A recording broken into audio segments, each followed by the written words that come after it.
And hello, everybody. Robert Aducci here with Ulysses Spiel, Ulysses International. And I am here this morning to talk about Myth, Tales of Legend, The Lost Barrow. So hopefully some of you were with us this weekend when we had Ulysses online convention. It was our first online convention, and it went pretty well. We had, I think I ran through 19 panels, and those are just the English panels. There was a bunch of German panels as well. So I hosted 19 of those. We streamed all of those. They're all up on Twitch, so you can go grab those on Twitch. And throughout the week and next week, I'll be uploading them to YouTube.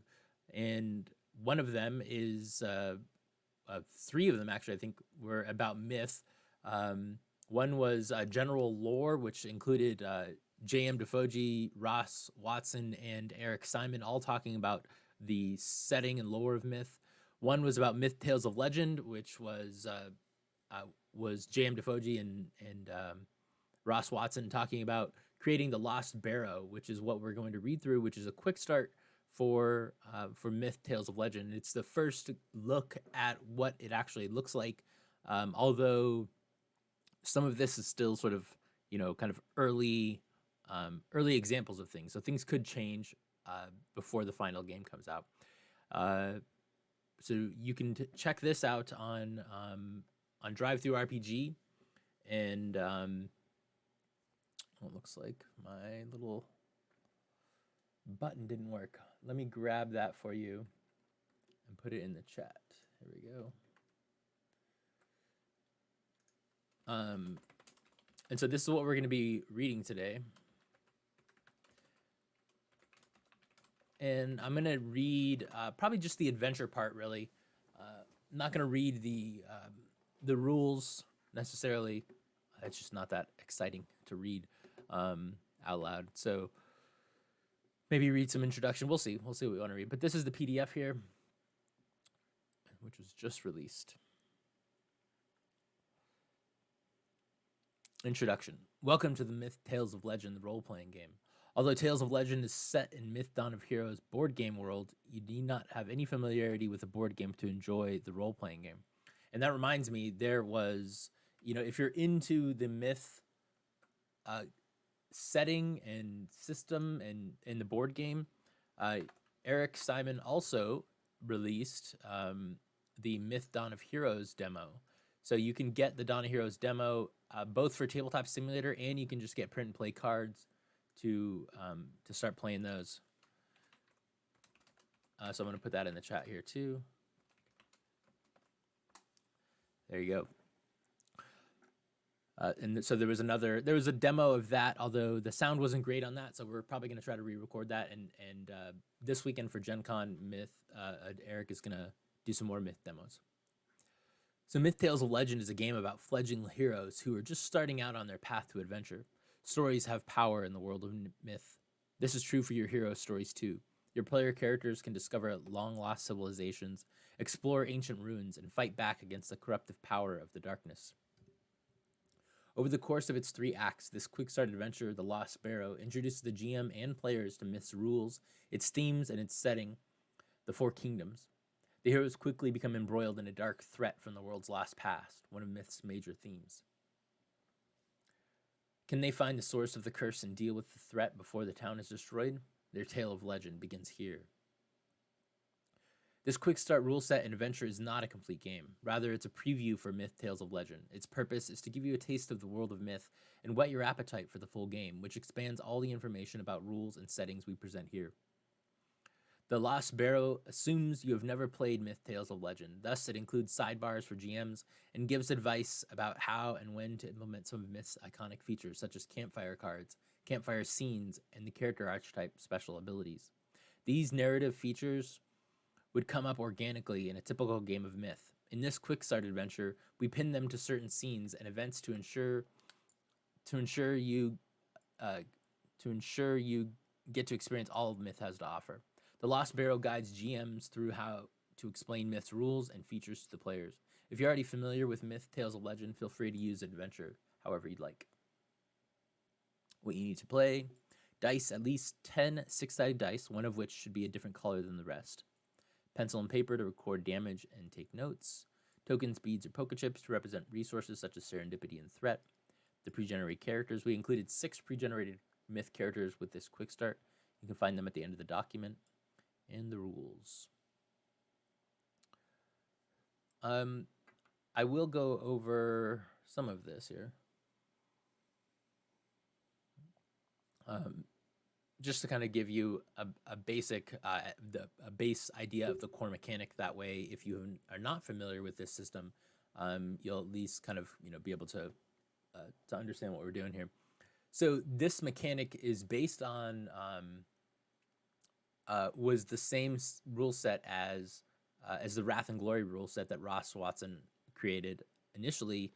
He's using the same system for this game, and I think it goes really well with this game. You'll see how it ties into Myth, and he's sort of streamlined a few things, but he's also added a couple of cool things, a couple cool mechanics, and just different aspects. Really, the campfire scene is the biggest thing.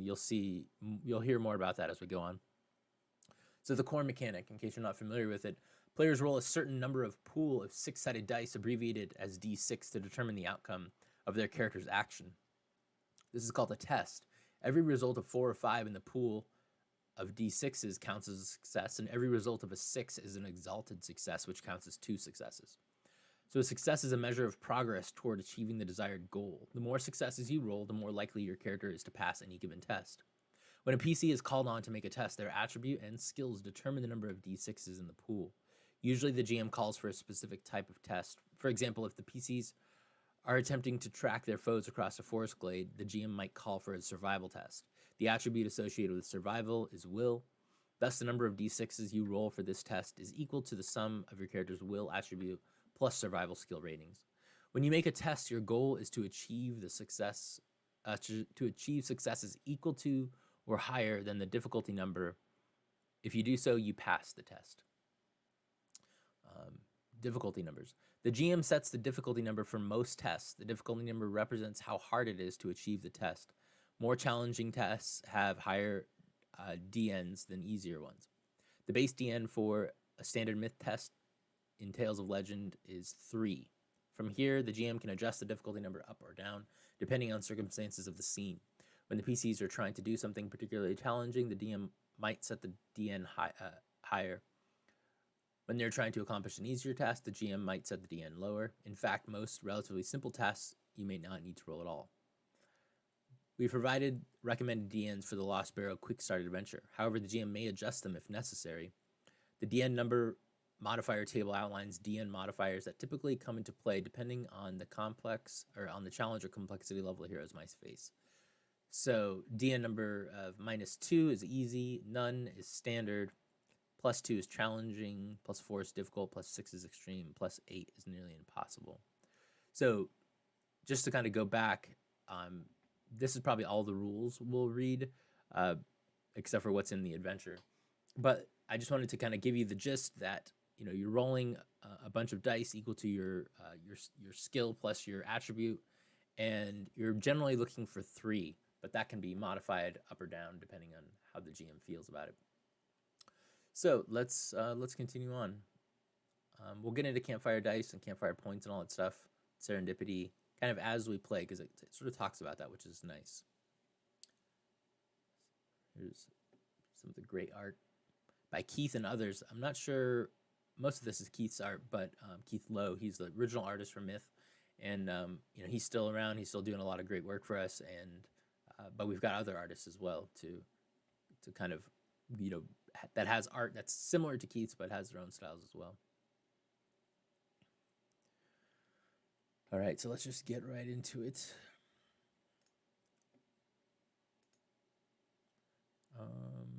Dramatis Personae. I think this is the beginning. Oh no, we'll go back up here. Lost Barrow. A menace from the Age of Legends threatens to consume the sleepy village of Drashel. Can the heroes stop the threat and write their legend's first tale, or are they doomed to become the victims of the awakened darkness? Summary. The Lost Barrow is a tale of a group of heroes who are just beginning their destiny as adventurers. After their innocuous start, the heroes encounter threats that lie beneath the land and a shroud of forgetfulness, and meet a major player in the world, Tenebrae, who helps them in their fight against the darkness, the source of evil in the world of myth. Background. During the Age of Legends, many great heroes stood against the darkness. One such hero was Xandra Fleetfoot, legendary for her endurance and speed. Tales of old tell how she ran ahead of the armies of darkness to bring news and hope to the peoples of the Four Kingdoms. However, as the age came to an end and Xandra saw everything she fought for turned to ruin, despair claimed her heart. Xandra's fellow heroes lay dead, slain by treachery, and the darkness she fought her whole life was no closer to defeat than the day she began fighting. She left the spotlight of history and found a small enclave of survivors, eventually dying in despair and darkness. The villagers raised a barrow for her and her warriors outside the village and continued to thrive well into the current age.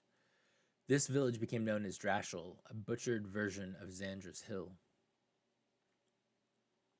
About a month ago, a mysterious stranger sent a local scholar named Erasmus a book called the Book of Topi, through which he gained entry into the Barrow in the hills outside of Drashel. At the start of this adventure, Erasmus believed Xandra was buried in the Barrow. However, he did not realize the ancient hero's despair raised her as a powerful undead creature, a dark white. When Erasmus disturbed the Barrow, he bypassed the ancient wards that kept Xandra in her grave and released the White's curse. The sky over Drashel darkened, and unholy shamblers began to rise from the Barrow and from unmarked graves around the village.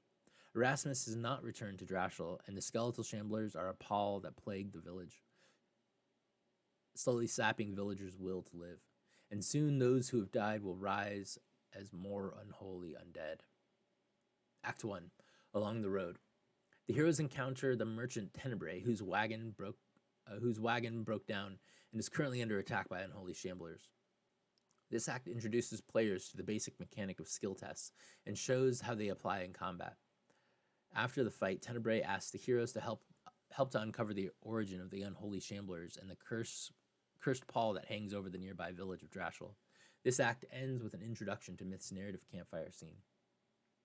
Act 2. A village amidst shadow. The heroes make their way to Drashel and discover it is indeed under a curse. A pall hangs over the village, literally and metaphorically, and the unholy threaten the living. Here, the heroes can interact with the townsfolk to gather information. They also encounter a dilemma through their interactions with Nathet and Yatala Duskborn. Nathet seeks to preserve the knowledge of the past to advise and safeguard the present, while Yatala seeks to destroy what she sees as dangerous knowledge. After they investigate the village and discover that Erasmus disappeared, the group must head into the wild to discover Erasmus's fate and the curse's origin. This act ends with another campfire scene, during which the heroes determine what they believe Erasmus's goal at the Barrow represents, and what they might find when they arrive. Act 3. The Hero's Grave. The heroes head into the wilderness to locate Xandra's Hill. After they overcome a natural barrier, they arrive at the Barrow just in time to witness the former hero, now a terrible white, break free of the Barrow. Erasmus is there as well, but whether he is attempting to summon forth the white or to keep it buried depends on the outcome of Act 2's campfire scene. The fight with the white introduces action-oriented combat and shows how to customize threats to make an interactive combat encounter more interesting. After they put down the white and recover the Book of Topi from Erasmus, the heroes must make one final choice: preserve or destroy the book. After they make their decision, Tenebrae thanks the heroes and directs them towards the path of the mysterious merchant who sold Erasmus the strange text. Appendix. This section includes hero game stats, threats, and campfire cards. Dramatis Personae. This section includes the major NPCs the heroes may encounter in this adventure. Tenebrae, human female. Light does not exist without darkness. Where the two meet, they must war. Tenebrae is the merchant the heroes aid in Act 1. She is tall and armed, more like a soldier, in leathers with a brace of pistols than the merchant she claims to be. Tenebrae keeps her silver hair pulled into a long braid, interwoven with bells. She has dark skin and hard eyes, as though she views everyone with suspicion. She has no interest in the Book of Topi. Rather, she wants to find the merchant who sold the troubling text to Erasmus. Erasmus, human male. Only by delving into the past can we understand it. Erasmus is a young history scholar in his early 20s and a Drashel native. His blond hair is short and wild, haphazardly cut to keep it out of his eyes. His shoulders are already hunched from bending over books for hours each day. Prior to this adventure, Erasmus received the Book of Topi, a text about wards and sigils with which he approached the strange Barrow outside of Drashel. His motives are unknown to the villagers and heroes until the end of Act 2. Nothet, dwarven female. Hope is like bread. It rises in the fire to nourish those who partake. Noshet is Drashel's miller and baker, a typical dwarven woman. She is short, solid, and has a fiery disposition. She keeps her honey-colored hair in plaits, as intricate as any in a dwarven beard. Her clothes are well made, but practical, and bear a constant sheen of flower. Nothet hails from Gramrock, Hold to the north. She moved to Drashel 20 years ago and began to renovate the village's mill. As a dwarf, she possesses a keen understanding of how the present is built upon the foundations of the past. She continually argues this fact with Yatala, a friendly rivalry that grows more heated with each passing day. Yatala Duskborn, elven female. As the fire cleanses impurities from steel, so must we do with history if we are to forge a new future. Yatala has lived in Drashel for 130 years.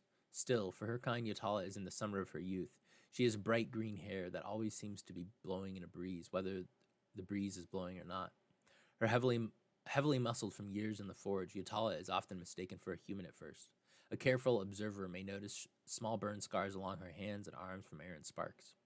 During her youth, Yatala fought with the Bright Legion, far to the north. She learned her craft from them and eventually established herself as the premier smith in the region.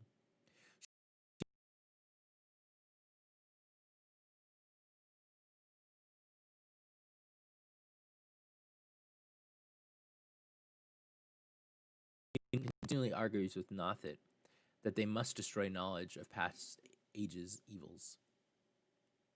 Fumiko, Tavian female. The bones will knit, and time will wash away the memory of pain. In this nature of breaks, it is the nature of breaks. The river of time carries them away, leaving us strong and renewed. Fumiko is a new addition to Drashel. She arrived less than a year ago with a small caravan, treating their wounded after a grubber attack. Though the caravan eventually moved on, Fumiko stayed in Drashel to take care of the village's incidental ills and misfortunes that inevitably crop up. She is now settled in Drashel, welcomed by the townsfolk as their wise woman.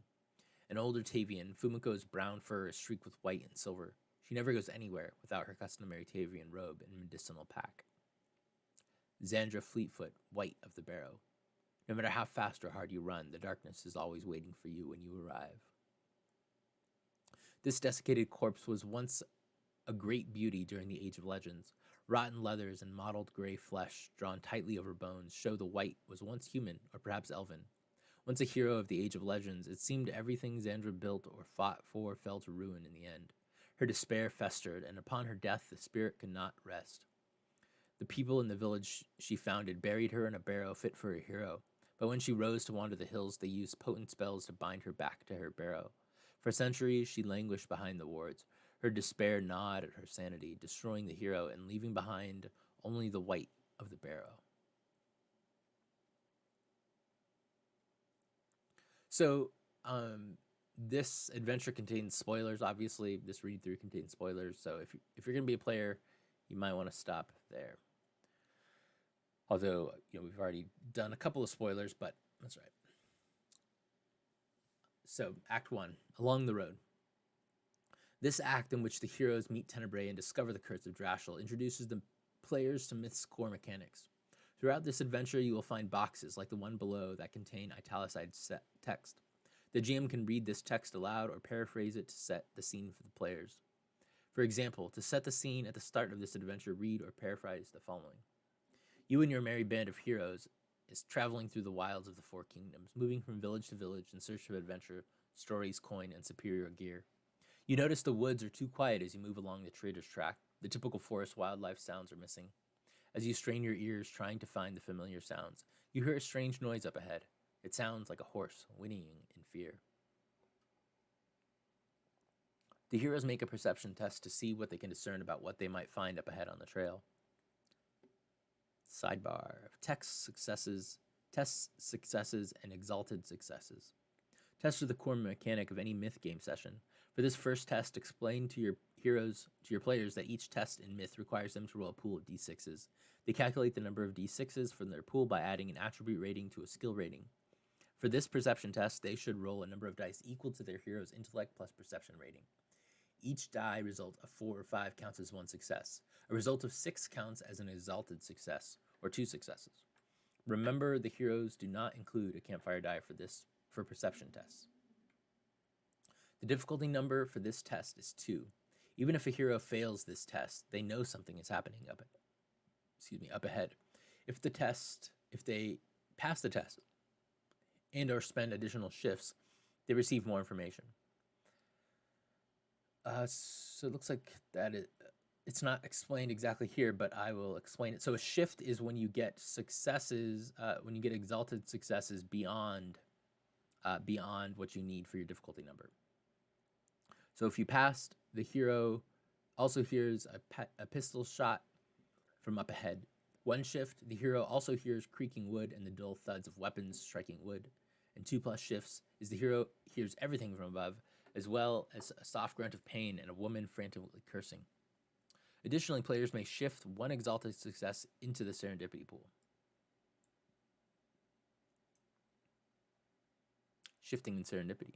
This first test is a great opportunity to explain how shifting and serendipity work. Shifting occurs when you reach a test difficulty number and have leftover exalted successes, which is to say a 6, in your die pool. You may shift these for effect, such as extra damage dice in combat or to add a point of serendipity to your party's pool. Players may use serendipity to add dice to a pool, add a point of damage, or seize the initiative. Someone is in trouble up ahead. When the heroes head to investigate, they spot Tenebrae fighting off several unholy shamblers that surround her wagon. As you round the bend in the trail, you see a brightly colored merchant's wagon surrounded by half a dozen shambling skeletal figures. Shamblers. There are no horses or other pack animals to be seen. The merchant, a young woman wrapped in leathers, is reloading her smoking pistol as she stands on the wagon. Unholy skeletons take clumsy swipes at her. As she finishes reloading, she notices you. "Help," she says, as she lowers the pistol, which cracks suddenly with smoke and flame. When the combat begins, each participant in the fight rolls their speed to determine initiative. The GM rolls once for the shamblers as a group. The participant with the highest number of successes acts first, followed by one with the second highest number, and so on. Now is a good time to review the hero's available combat options, such as aim, all-out attack, and multi-attack. The wagon is roughly 5 meters long and 3 meters wide. Tenebrae is standing on the top of the wagon, trying to reload her pistol. The weapon has malfunctioned, and she is loudly cursing that her pistol is faulty. "I regret buying this." If the fight seems to be going very poorly for the heroes, the GM may decide that Tenebrae has managed to get her pistol working again and take down one of the enemies at any time. If the fight seems too easy for the heroes, you may want to use the Shambler's Fear ability. You must spend 2 threats to trigger it. Remember, the GM gains threat when a Shambler rolls a 6 on its campfire die. When you trigger the Fear ability, each hero must make a courage test, DN 2, or suffer from fear. A hero who suffers from fear incurs a +2 DN penalty for all tests for the remainder of Act 1.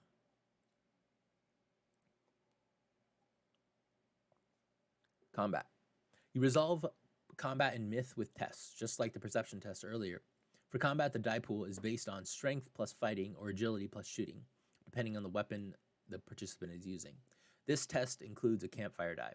The target's defense rating is the base difficulty number for combat tests.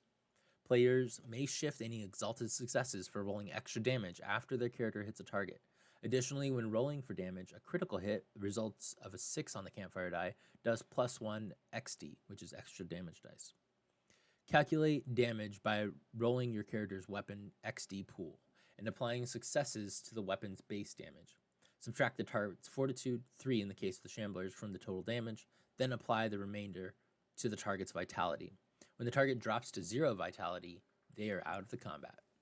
When a hero takes damage, explain the soak roll. Combat continues in rounds until the heroes defeat the Shamblers. Tenebrae then hops down from her wagon to thank the heroes for their timely intervention. The woman steps down from the wagon, surveying it for damage. My thanks to you, travelers. The unholy took me by surprise, and by sheer chance, they cut my horse's harness. She bolted into the forest, leaving me to defend myself. Had you not arrived when you did? What are you going to do on this road? Are you headed to Drashel? Tenebrae introduces herself and provides the heroes with the following information. She is a merchant and scholar. She's heading towards Drashel, trading along the way. She has heard the pall which lies over Drashel. It seems that it started several weeks back, and it blocks much of the sun in the village. She heard the unholy were active in the area, but was shocked to encounter them out in the wild. A few ways in which Tenebrae may suggest the heroes can provide aid. As a scholar, she is intrigued by what happened and wants to discover the source of the attacks and the pall. To thank them for their aid, Tenebrae offers to pay the heroes for food and lodging at Drashel's Inn for the night. If they help her get to the village safely, she extends her offer for a second night. If the heroes are willing to help her get to the bottom of Drashel's problems, she may be able to spare some gold as well.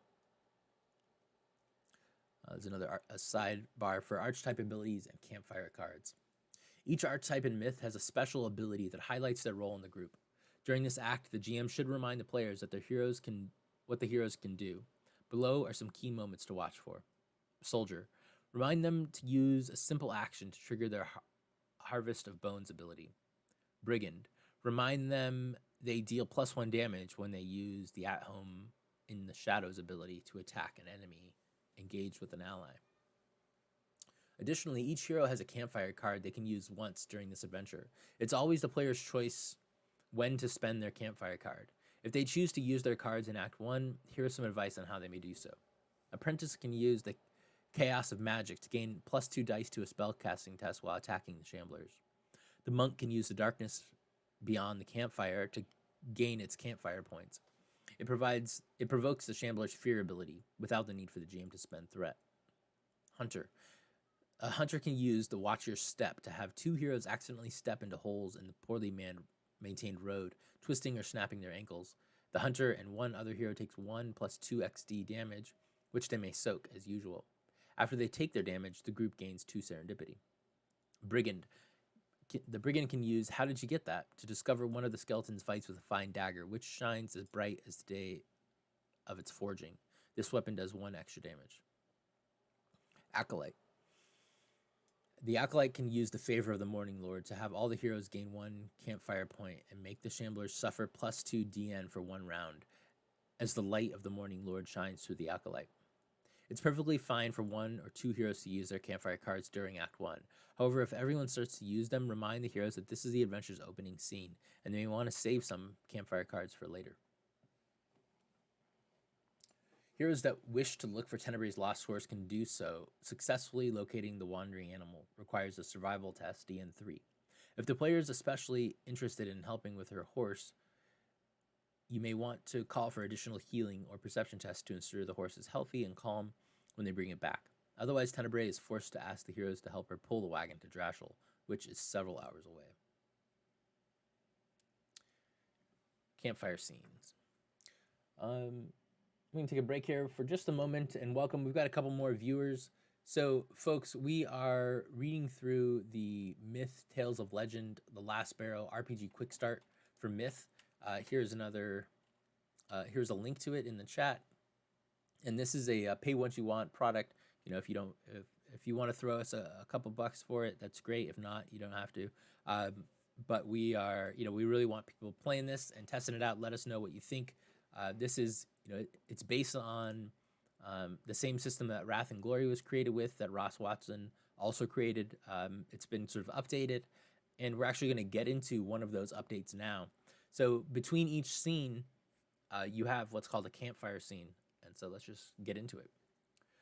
When the heroes are ready to head to Drashel, explain that Myth handles travel by using a collective storytelling scene called a campfire scene. The campfire scene is a core mechanic of Myth, which the heroes imagine their characters around a campfire at some point in the future, discussing events of the adventure at hand. As the heroes sit around the campfire, much like your players sit around the table, they tell and recount the tales of the adventures. This narrative construct highlights the hero's stories. Instead of making tests or rolling for encounters, each player comes up with a challenge or event they encountered along the way. The goal here is to allow the players a chance to narrate how their heroes were awesome during the journey. If your group needs prompts to get their creativity started, use one or more of the following ideas. Something blocked the road. What prevented you from moving forward? Someone stopped you as you traveled. Who was it, and what did they want? Something happened to the wagon. What was it? You saw a relic from an age past, such as an old shrine, or a stone obelisk, or a rusty iron gate leading nowhere, just off the road. What was it, and how did it affect the group? Act 1 ends after each player completes their part of the campfire scene. Act 2.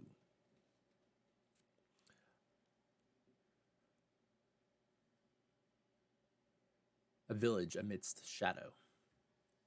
You escort Tenebrae to the small village of Drashel, which stands within a woodland valley shelter. The hills to the north and the west rise like walls around the village, and a deep forest extends to the southeast. As you descend into the valley, the day darkens as if the sun passed behind a cloud, but the sky is clear. It's as though a great hand drew a shroud over the area. You know the afternoon sun should shine brightly overhead, but its light is unnaturally cold and dim. The pall seems to sink into your very soul. A small river runs along the far side of the village, and several buildings, houses, an inn, a forge, and a mill dot the valley. Most of the buildings stand dark, but in a few, the lights will within shine under the darkening sky. The mill's water wheel sits in the flow, but it's unmoved by the running water. Tenebrae leads you into the village and stops the wagon in front of the Hare's Foot Inn. Tenebrae, true to her word, arranges for the heroes to stay in the inn for the night. When they enter the inn, the sounds of heated debate greet them. The inside of the Hare's Foot is warm and well lit, driving back the darkness and shadows from outside. As you enter, you hear two women arguing. A dwarf and an elf sit on one of the large tables, their food and drink untouched. No, Morning Lord, preserve me from your foolish ways, Yutala. You would see us all crippled before the coming storm, the dwarf said sternly. The elf slowly shakes her head. There would be no fire without the first sparks it. The darkness hides in forgotten knowledge, waiting for a chance to kindle the flame again. Some 24 figures sit around the inn's common room, most staring listlessly into the mugs of ale. The pall seems to weigh heavily upon the spirits of the villagers. Even here in the light, Tenebrae points to an empty table and heads over to speak with the gray-furred Harani innkeeper. The innkeeper returns with Tenebrae, both carrying mugs of ale and trays of food. She tells them that Longtooth, the Harani, explains some of what's going on in the village. Longtooth sets down the trays and wipes his hands off on a rag. Tenebrae was just telling me how you helped her. The Unholy have attacked the village every day for the last 2 weeks. Several attempts to find out where they are coming from or go get help have met with messy ends. The hetman left 2 days ago with several villagers to get help from a nearby village. They are overdue and have not yet returned. It seems like the Unholy are isolating Drashel, and the villagers fear the worst. Tenebrae waits for Longtooth to continue, and when he doesn't, she speaks up. I believe we may be stuck in Drashel. Whatever is going on with the sun is weakening everyone, including us. I know a young scholar named Erasmus who lives here and may have information about what's going on. I'm not certain where he lives, but Longtooth says he lives in the village.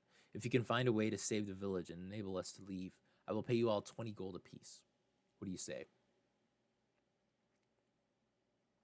At this point, the heroes must investigate the village if they want to deal with the threat of the Pall and the Unholy. However, they may first need to rest for the evening if the battle with the Shamblers went poorly.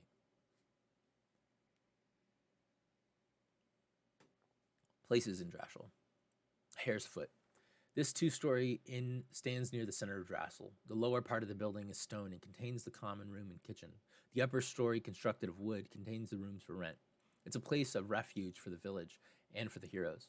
The heroes can usually find Tenebrae, Nathit, Yatala, and villagers here in the evening. Healer's Hut. Fumiko's hut stands near the outskirts of Drashel. Once per day, Fumiko can help each hero recover 1d3 vitality. Forge. Yatala's forge sits near near the well at the center of the village. When Yatala is here during the day, the heroes can hear rhythmic hammering sounds inside. Mill. The large mill sits on the edge of the river Swallow, which cuts through the heart of the valley. The heroes can find Nothet here during the day. They can hear the mill's water wheel creak and groan when they draw close, though it never spins.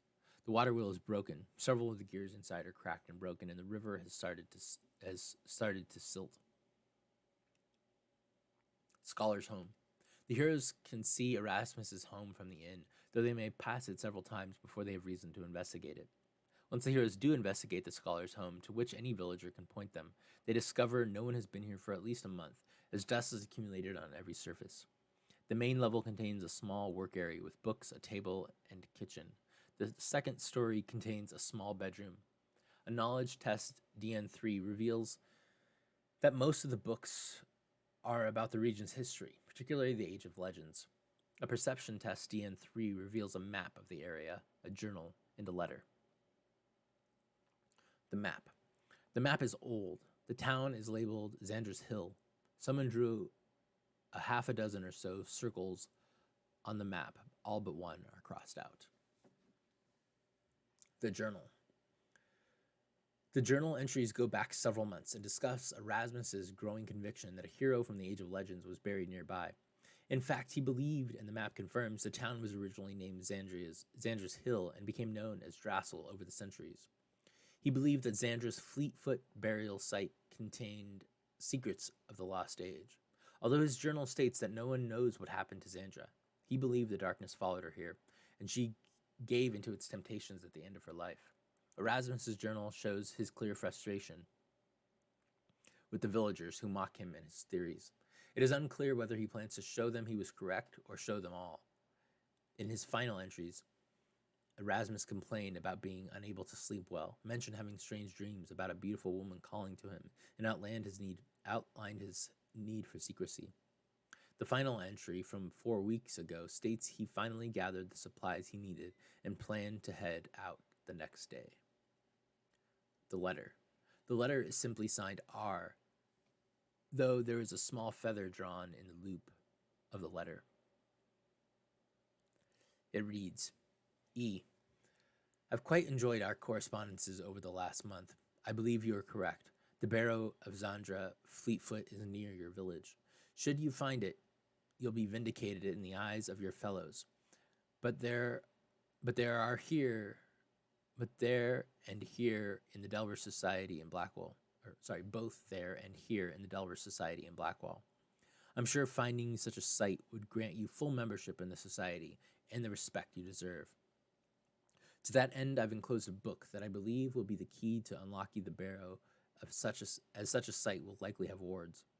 The Book of Topi is a rare text from my own library. I hope it will be of use to you and that you can return it personally after you complete your search. Yours in knowledge, R. NPCs to talk to and what they know. Fumiko. The heroes can find the Tavian healer in the healer's hut. Although she is a newcomer to the village, the wise Tavian sees much that the villagers take for granted. She is more than willing to help the heroes get to the bottom of this mystery.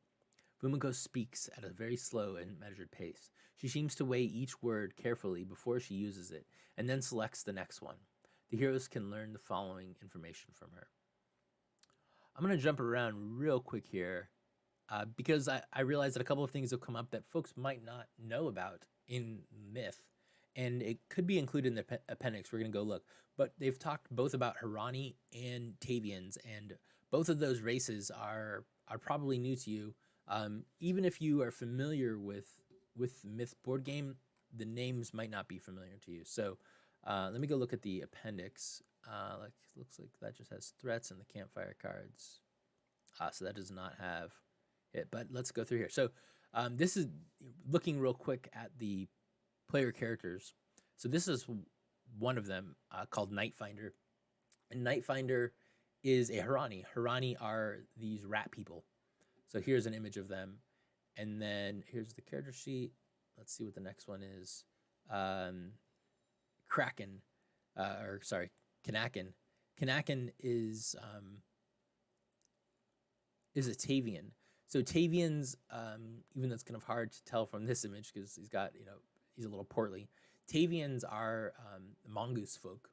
So, they kind of are furry, have little tails. Let's see what else we have. Broken Bow is a Spriggan. They're sort of these, tree people, sort of. What else do we have? Elsiara is looks like an elf. Yep. And they have some cool backgrounds, which we'll get into the details of the characters and in the races at a later time. If we have time today, we're probably not going to have time to go through the characters this time. Arthun is a human male. And Durin is a dwarf male hunter. All right, so let's get back up to here.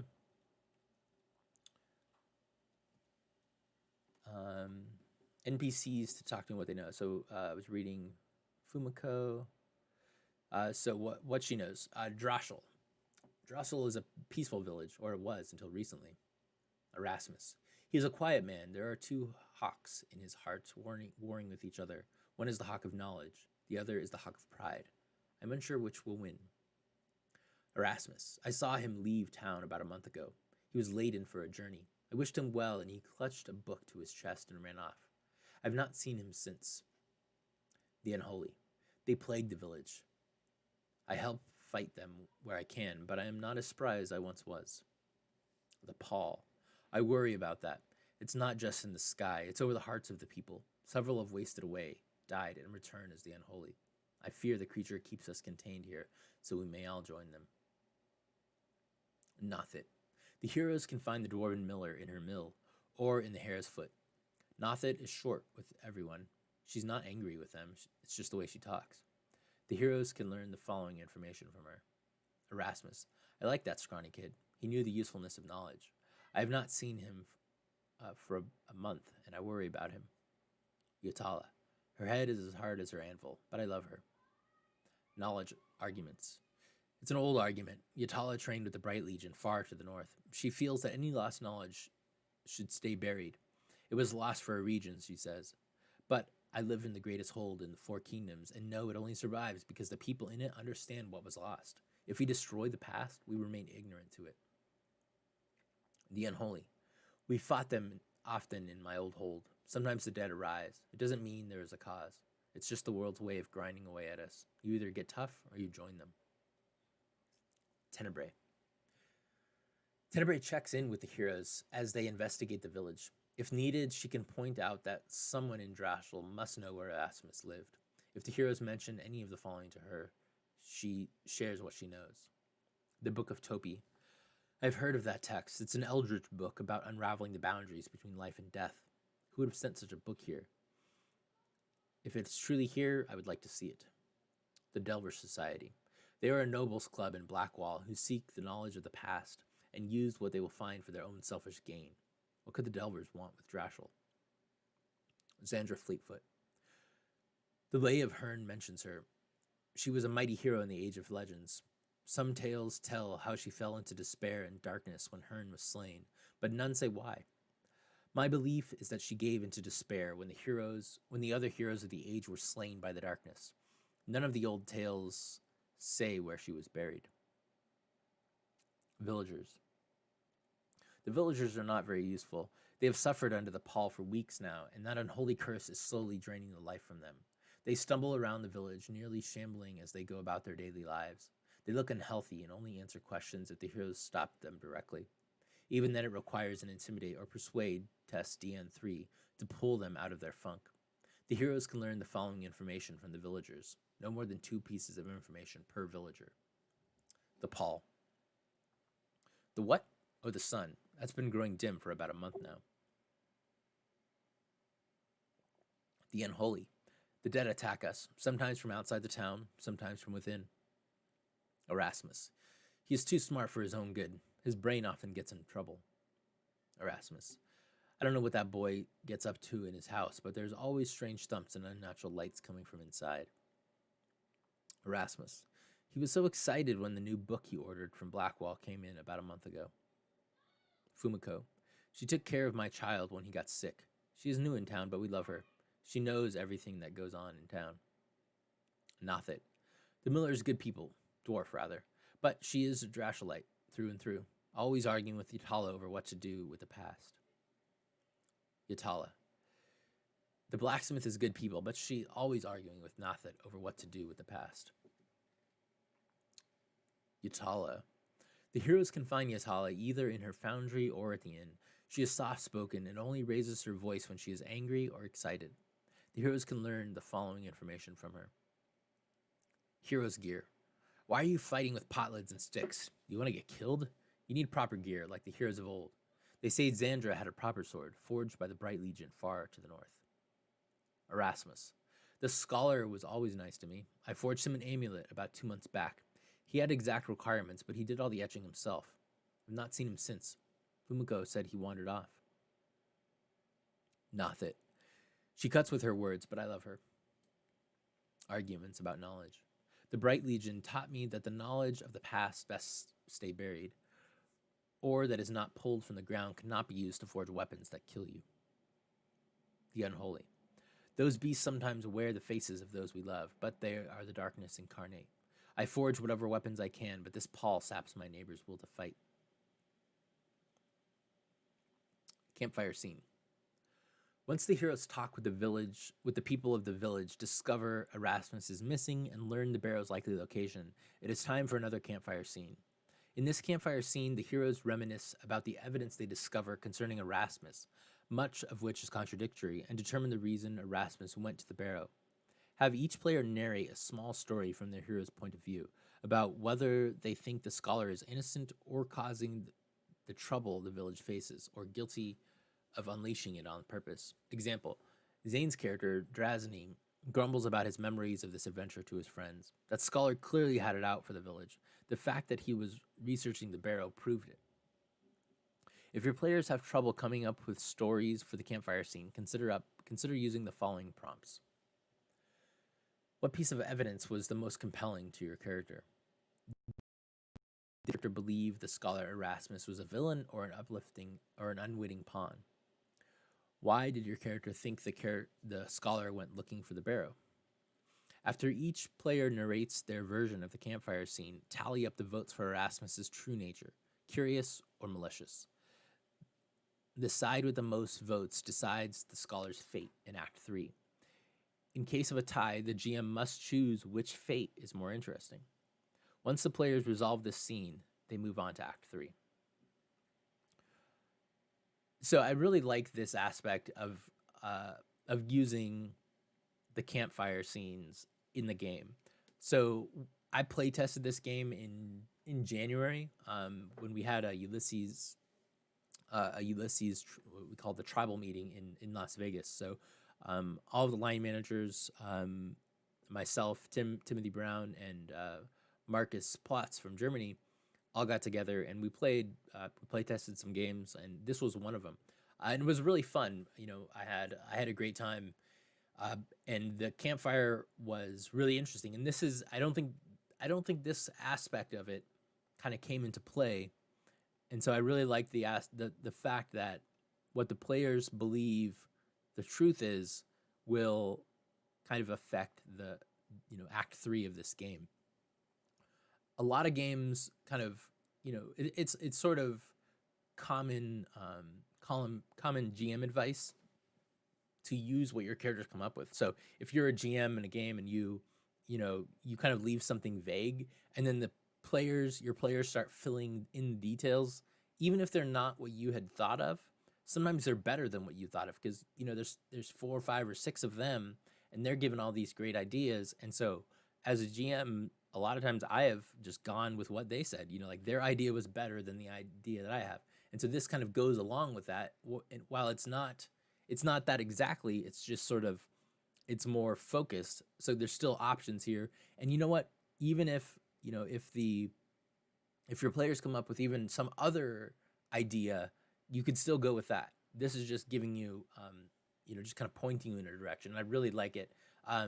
Obviously, if your If your players came up with like a third reason, then you would have to change what's going to happen in Act 3 accordingly. But it's something that can be done. So I really like that. So tracking Erasmus, a little sidebar. You can suggest a hunter use their relentless pursuit archetype ability to mark Erasmus as their quarry, having gained enough insight into the scholar during Act 2, which gives them +1 die to all perception and survival tests while tracking him. So we're going to stop here with Act 3. Just because there's more, more details on this sort of a little more detailed combat, and so I wanted to hold off on that, and we'll come back to that. Here's another picture of Atavian. And then, so next time we will read Act 3. We will read the monsters, and we will kind of read all the campfire cards, kind of how they work. And then the player characters will read through the characters, and kind of give feedback, not necessarily feedback, but just kind of comment on how they work. Maybe talk about some of their special abilities, things like that. So I hope you enjoyed this reading of The Lost Barrow for Myth Tales of Legend. Again, you can get this adventure as pay what you want. This quick start is pay what you want on Drive-Thru RPG. I just threw it in the chat again. And let me know what you think about this. I'm going to put it up on YouTube. If you're watching this on YouTube, let me know what you think about this adventure so far. We'll come back on Friday for the second part of this, where we finish up the adventure and read through the rest of it, like I said.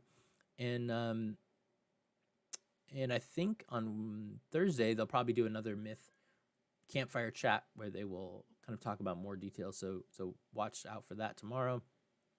Otherwise, for Ulysses Spiel, Ulysses International, I'm Robert Adichie, and we will see you on Friday. Bye.